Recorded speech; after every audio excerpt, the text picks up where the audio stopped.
교육위로 가보겠습니다. 교육위. 네. 바쁘다. 참 이걸 왜 다루냐면요. 윤석열 정부 때 대한민국 모든 분야, 모든 기관이 다 무너졌다라는 것을 세상에 폭로를 해야 돼. 예, 맞습니다. 그래야 이게 무너진 걸 알아야 그거를 다시 고칠 거 아니겠습니까? 네. 정말 심각하더라고요. 예. 자 오늘 귀한 발걸음 해주셨습니다. 교육위의 위원장님입니다. 예, 만만하게 보면 안 됩니다. 위원장님. 얼굴 처음 본다고 또 만만하게 하면 안 돼요. 예. 매불쇼에 처음으로 함께하는 분입니다. 네. 김용호 교육위원장님 박수로 맞죠. 네, 감사합니다.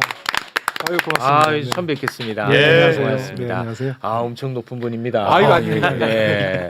교육 관련해 가지고 굉장히 맹활약을 보여주고 계십니다. 국회에서는 굉장히 저평가 받고 있는 게 교육위원회 같습니다. 맞아요. 네네. 이번 국정감사는 이제 아까 서영교 의원님 나오셨지만 이 법사위가 예. 모든 것을 다 빨아들이고 있기 때문에 예. 다만 저희 교육위원회가 법사위 같은 교육위원회라는 평가를 받을 정도로 많은 사건 사고가 좀 있습니다. 맞아요. 네, 중요합니다. 예. 자 김건희의 최측근 김승희 전 의전 비서관 여러분 잊어서는 안 예. 됩니다. 2023년 그 사진을 좀 띄워주세요. 2023년 10월 20일에 자녀의 학폭 문제로 사퇴를 한 자입니다. 네. 김건희 최측근. 예. 근데 학폭 문제가 터지자 대통령실은 사전에 몰랐다라고 이야기를 했어요. 하지만 김건희는 미리 다 알고 있었습니다. 이건 뭐 사실로 밝혀졌습니다. 네. 김건희가 직접 나서서 사건을 무마하려고 했습니다. 근데 이 학폭 사건 자체만 들여다봐도 굉장히 끔찍합니다. 맞아요. 김승희 딸이 알지 리코더로 막 네. 때리고 네. 각 막 찢어지고 난리 났었던 거 알지? 10차례 막 머리 때리고 구주상해. 맞아. 이게 심각합니다. 예. 그런데 7월 20일에 김건희가 직접 나서서 당시 장상윤 교육부 차관에게 전화를 때립니다. 교육부 차관에게. 교육부 예. 차관에게 이때부터 이 사건은 모든 것들이 다 바뀌고요. 참고로 저 장상윤이 저 교육부 차관은 이거를 무마를 잘했다고 인정을 받았는지는 모르겠습니다만 대통령실 사회수석으로 발탁이 됩니다. 이 자식들 진짜. 이 자식들 진짜 내 가만 안 둡니다. 예. 자, 그런데 이 피해 학생의 학부모는요, 이 가해 학생을 강제 전학시켜 주기를 원했습니다. 그런데 학폭위에서 전학 조치를 시키지 않아요. 어떻게 같은 학교에 계속 다니라고? 계속 다니게 하고 학급만 교체하는 결정을 내립니다. 이게 이거는 학년도 다르잖아요. 근데. 이게 맞아요. 이게 굉장히 뭐 하나만한 결정을 그렇지. 내린 거야. 하나만한 결정을. 예. 그런데 그 학폭위의 당시 상황을 녹취가 어제 국감장에서 공개가 돼버린 거야. 오, 예. 근데 그걸 보니까 진짜 정말 악마를 보았습니다. 저는 개인적으로. 예. 자, 사전에 좀 알아야 될 것만 하나 말씀을 드리고 녹취를 함께 들어보도록 하겠습니다. 강제 전학이 되려면요 16점 이상이 돼야 돼요. 맞다. 강제 전학. 근데 학급 교체는 15점까지 학급 교체야. 15점. 근데 이걸 내용을 들어보면 우리가 강제 전학만큼은 안 된다는 답을 딱 정해두고 그 밑에서 조율을 한 것처럼 보이는 정황이 다 드러납니다. 그러면 이게 나중에 말이 나올 거 아니야. 예. 아니 이렇게 큰 일을 강제 전학을 안 시켜? 말 나올 것 같으니까 그래도 우리가 열심히 한 것처럼 보이게끔 15점. 강제 전학은 안 되고 학급 교체 최고 점수 15점에 맞춰야 되는 거 아니냐라는 식의 말을 주고받는 게 나옵니다. 그럼 미리 15점으로 세팅해놓고 그렇게 보이죠. 굉장히 끔찍한 장면인데요. 음성 듣고 오겠습니다. 한 14, 15점까지 나올 수 있거나. 그렇지. 이 14점이 나오는 거거든요? 네. 저는 이제 그거 보면 하는 거죠. 그래도 생각보다 영어만큼 주고 싶은 15점 꽉 채워서. 그래도 상관없어. 그렇지. 그러니까 초등학생이라는 걸 감안해서 강점까지는 아니어도. 이게 이제 까발렸을 때, 네. 까발렸을 때 인상하는 거라. 맞아. 그렇게 되면, 쟤들도 고민을 많이 했는데, 네. 점수는 최대한 줬구나. 강의자랑 바로 밑에다. 이런 생각이 있지 않을까. 네, 저도. 전 그러고 보면. 부모님이 이제 아셔서 선도 가능성이 있는 걸 봐서 학급 교체. 학급 교체 저희는 이제 나름대로 이렇게 해석을 해서 학급 교체를 쓰잖아요. 그런데 피해 학생 쪽에서 뭐 지금 엄포를 놓고 갔잖아요. 뭐 언론에도 할 거고. 그럴 때 저 측에서는 이걸 말하겠죠. 의미 없는 학급 교체 얼마냐. 그러면 그거는 이게 사실관이 아닌데. 법적으로 이루어진 부분이요. 그건 지가 하는 얘기고. 변호사가 마지막에 얘기하는데 자꾸 몸에서 반감이 일어나는 거야. 알겠는데 그런 얘기는 안 해도 되지. 그렇지. 굳이 주먹거리면서 그래 뭐 나도 뭐 전문가니까 뭐 정말 지금 그런 거예요. 그거밖에 안 되지. 그거야 돼. 그래서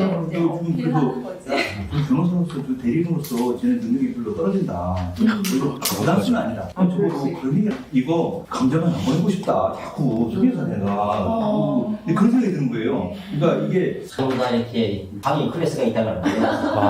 와. 아니다가 세트가 뭐냐면 이제 행신 행표뿐만 아니라 언론을 항상 껴서 대치죠. 와. 아까 그러시잖아요. 다. 와 소름 끼친다 진짜.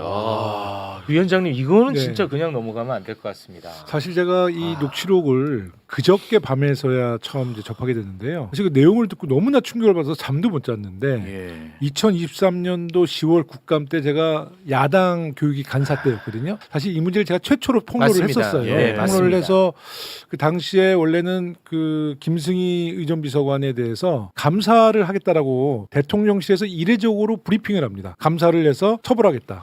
그래서 제가 웬일인가 싶었는데 이제 7시간 만에 면직 처리를 해서 제대로 꼬리를 자르기를 했죠. 그 다음에 이제 경기도의 그 임태희 교육감이 이 문제는 철저히 조사하겠다고 약속을 해요. 그러니 이제 저는 그 철저히 조사된다는 것을 뭐 믿고 더 이상 이제 야당으로서 조치할 수가 없었는데 네네네.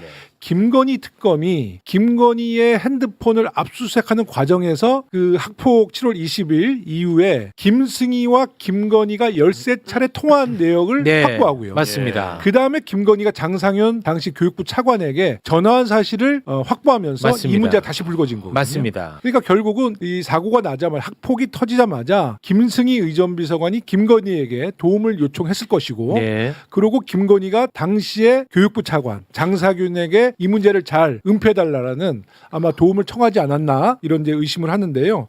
저는 어저께도 이 여러 가지 사항을 보면서 너무나 의혹이 많은 거예요. 왜냐하면 장상윤 차관은 사실 한덕수 사람이에요. 국무조정실 출신입니다. 그럼 장상윤이가 김건희로부터 연락을 받아도 이 특히 경기교육청에 이제 인적 네트워크가 없을 거거든요. 교육부 출신이 아니다 보면. 네. 그럼 이 사람이 과연 누구를 통해서 이 청탁을 했을까? 네. 이런 퀘션이 있었는데 어저께 경기교육청에 네. 감사관 네. 정진민 감사관이라는 사람이 윤석열과 서울중앙지검에 있던 수사관이었다는 것이 드러났어요. 네? 그러고 경기도 교육청의 청의 감사관. 감사관이 네. 윤석열의 수사관이었다. 서울중앙지검 때 같이 재직했던 수사관이었고 그러니까 이 윤석열 정부가 진짜 별짓을 한 게 교육부에도 수사관들을 자기 빨대들을 다 꽂아놓은 거예요. 검찰 출신이 어디? 네? 진짜 그러니까 이것은 윤석열 쪽에서 김건희가 부탁을 하면 뭐 여러 통로를 통해서 그 감사관에게 뭐 이 소통을 할 수 있었겠죠. 그리고 어저께 그 경기도 학교 폭력 의혹 조사 보고서가 나왔어요. 이 보고서를 보고 제가 진짜 야 이건 완전 허위 조작 보고서라는 것을 이렇게 증명했는데 그리고 임태희 그 교육감도 인정을 했습니다. 이 그 허위 조사 보고서를 작성한 사람이 6급 주무관이에요. 근데 이 사람이 제가 이제 7월 20일 날 2023년 7월 20일 날 학폭이 발생하고 처음으로 학교장이 그 3학년 아이를 출석 정지시킵니다. 근데 분리 조치를 해야 되니까. 그러자마자 그 김승희 부인이 카카오톡 프로필을 맞아요. 자기 남편과 윤석열 대통령이 아주 맞아. 가까이 있는 맞아요. 이런 사진으로 교체를 했거든요. 네. 근데 의혹 조사 보고서에 그 주무관이 어떻게 썼냐면 김용호 의원의 그 의혹 제기는 막연한 의혹 제기에 불과함이라고 공식적인 조사 보고에 올렸더라고요. 그리고 대통령과 사전 보고가 있었냐 없었냐 제가 계속 이거는 권력형 학폭 무마 사건이라고 주장을 했었어요. 그랬는데 의혹 조사 보고서에 보면 대통령실에 사전 보고가 있었다는 내용은 근거 없는 의혹에 불과함. 그러니까 이게 교육부 감사관실이 대통령실을 감사할 수 없으면 주로 확인할 수가 없습니다 이렇게 쓰거든요. 네네네. 뭐 한계가 있다는 것을 인정할 수 있는데 이 감사관실의 주무관은 저의 의혹 제기도 막연한 의혹 제기에 불과함. 그리고 대통령실의 사전 보고가 있었다는 내용은 근거 없는 의혹에 불과함. 그리고 이제 최종 결론은 제기된 의혹은 모두 사실이 아닌 것으로. 그러니까 이것의 가이드라인은 누가 주냐면요. 감사관실은 경기도의 감사관 정진민 감사관이 책임자예요.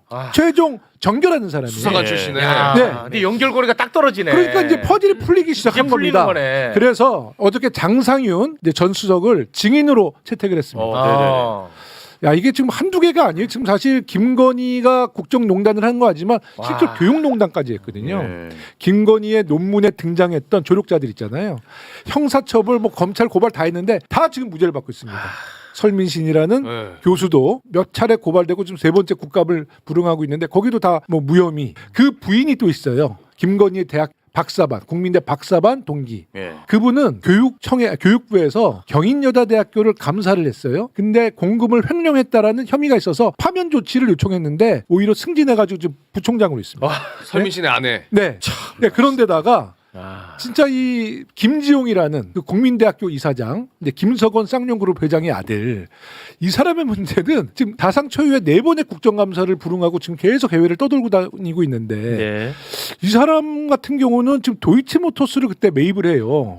근데 이사회에서 의결하지 않고 브로커 통해서 매입을 해서 교육부에서 감사를 했습니다. 그래서 교육부에서 감사 결과 검찰에 고발이 됐어요. 예. 그리고 제가 이제 교육위원장이 돼서 그 감찰 고발한 상황을 보니까 야, 그 검찰에서 불기소 사유서가 뭔지 아세요? 김지용 이사장이 이사회에서 도이치모터스를 몇 차례 매입하겠다는 의사를 언급했으니 의결로 준한다. 그래서 불기소 처리를 했습니다. 아. 이게 윤석열 정부의 검찰의 민낯이에요. 그래서 이런 부분을 사실 교육부가 교육위원회가 이번에 사실 교육 관련된 것만 해야 되는데 뭐 친일파부터 네? 정말 이 여러 가지 진짜 이 대한민국에 뭐 이런 표현이 적절치 않지만 쓰레기들 있잖아요. 네. 네? 고위층의 쓰레기들을 교육부가 지금 교육위원회가 좀 정리하는 네. 이런 막중한 책임을 지고 있습니다. 네. 네. 아 근데 아까 그 녹취. 학폭위 녹취를 들은 보통의 학부모님들이 이 트라우마 생길 것 같아. 그러니까요. 근데 거기에 이제 우리 상위 뭐 클래스 이 얘기의 좀 배경을 좀 파악해 보니까 그 학폭위원 중에서 판사 출신의 변호사가 있었다는 거예요. 근데 이제 피해자 측 변호인이 아마 그냥 일반 이제 정관이 아닌 변호사인 거예요. 아, 예. 그러니까 거기서 막 서로 막 웃고 떠들면서 우리 클래스 하이 클래스가 있는데 감히 네가 우리를 상대해 뭐 이런 취지고요. 그러니까 그 사실 학폭위원회는 피해자 중심으로 운영이 되는데 당연하죠. 저 녹취록이 4시간짜리거든요. 아. 완전히 가해자 중심에 예. 피해자 변호인을 조롱하고 막 쌍욕까지 그래요? 막말까지 비속어까지 쓰잖아요. 아. 그래서 이런 식의 학폭위가 경기도에서 진행되고 있는 것을 임태희 교육감이 몰랐다라고 하는 것도 정말 이거는 뭐 직무유기죠. 정말 무능한 것이죠. 네. 근데 이게 학폭위가 저도 이제 변호사들이 소위 현장 같은 것도 가끔 하거든요. 저도 경기도 쪽에 교육청에서 학폭위 했었는데 아, 그래요. 이게요 다양한 주체들이 들어오기 때문에 저런 식으로 위원회 자체를 다 장악하기가 쉽지가 않은 구조예요. 그래요? 그러니까. 경찰에서도 들어오고 학교도 와, 들어오고 네. 변호사도 들어오고 외부 위원도 많이 들어오거든요. 근데 예. 제가 놀란 거는 네. 저 정도로까지 장악될 정도면 위에서 얼마나 힘을 썼으면 저렇게 됐을까가 저는 좀 놀란 거예요. 아 그래요. 그러니까 이거는 아까 교육농단 이야기 하셨는데 윤석열이가 들어오고 나서 법조계 부시고 방송계 부시고 정당 부시고 의료 부시고 네. 이제 교육계까지도 이렇게 부셨다는 것 자체가 너무 충격적이고 정말 너무 이런 일은 있을 수가 없는 구조거든요. 아, 그래요? 너무 심각하네요. 그러니까 통상적으로는 위원장이 어떤 의견을 갖고 있어서 밀고 가더라도 다양한 주체들이 그렇죠. 모이기 때문에 아니 그 무슨 말씀을 그렇게 하시냐 그렇게 덮기가 하면 안 쉽지가 된다. 않은 거죠. 이게 이제 통상적인 분위기인데 근데 딱 원팀 같았거든요. 지금 원팀이죠. 그러니까. 그러니까 저거는 제가 볼 때는 아마 배당하는 부분부터도 뭔가 마사지가 다 그렇습니다. 들어갔을 가능성이 매우 높은 저 거죠. 안에- 사실 나쁜 게 아까 야, 봐봐 이 녹음이 원팀이에요, 원팀. 공개될 경우를 대비해서 우리들은 16전까지는 안 줬지만 그 바로 밑에 알리바이를 단계까지 이제 모의를 하는 알리바이를 거예요. 거기까지 모의를 하는 거죠. 끝까지 다 모의죠, 줬다 저거는. 이거를 우리들이 알려야 된다 근데 이렇게 더 하잖아요. 충격적인 네. 거는 위원장은 아까 이제 문제의 위원장은 교육자예요. 네. 그리고 그 아까 뭐 웃고 떠드는 사람들 중에는 네. 교육자도 있었을 거고 혹시 경찰도 이제 네, 그 경찰 들어가요. 학폭위 같이 위원이었는데 정말 저 안에 뭐 학부모도 문제지만 공직자가 있었다면 정말 저거는 커다란 문제죠. 왜냐하면 피해 학생이 2학년이었거든요. 예. 전직 구주였습니다. 예. 피투성이가 돼서 맞습니다. 그 사진을 본 사람은 트라우마 때문에 우리 교육위원 한 분이 그 사진을 봤는데 아. 밤새 잠을 못 자고요. 아유. 그 트라우마에 시달리고 있어요. 이런 처참한 모습을 보고 저렇게 막 희덕거리고 웃고 이거는 진짜 대한민국 학폭위를 한번 점검할 필요가 있다. 근데 저기 보면은 그 장학사가 얘기하는 부분이 나오잖아요. 과장님은 강제 전학은 하지 말라고 얘기했다고 그렇습니다. 하지만 그냥 이렇게 알아서 판단하자 뭐 이런 얘기 나오는데 그럼 그 과장이라는 사람이 결국은 위에서부터 얘기를 들은 사람 아닙니까? 그렇죠. 이제 학폭위에서 그 경기교육청이랑 이제 소통을 했는데 이런 얘기가 있어요. 녹취록에 굉장히 과장님이 부담스러워하는 것 네. 같아요. 그러니까 이게 강제 전학에 대해서 아까 이제 말씀을 잘 해주셨지만 15점까지는 합격 교체고 예. 16점부터는 강제 강제 전학인데 이제 딱 강제 전학은 안 할 생각으로 이제 미리 짜 맞춘 거죠. 네네. 말을 맞춘 거죠. 예. 네. 그러니까 이렇게 할 바에는 학폭위가 아무 의미가 없는 거잖아요. 그렇죠. 네. 그래서 이것은 저는 어저께 국정감사에서 이 학폭위원들을 김건희 특검이 직접 조사해야 된다.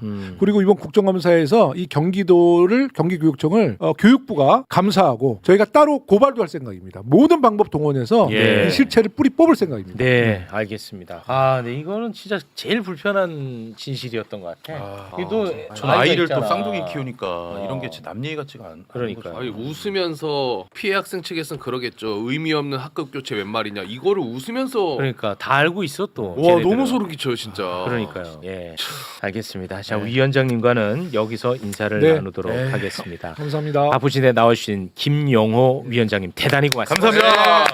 감사합니다.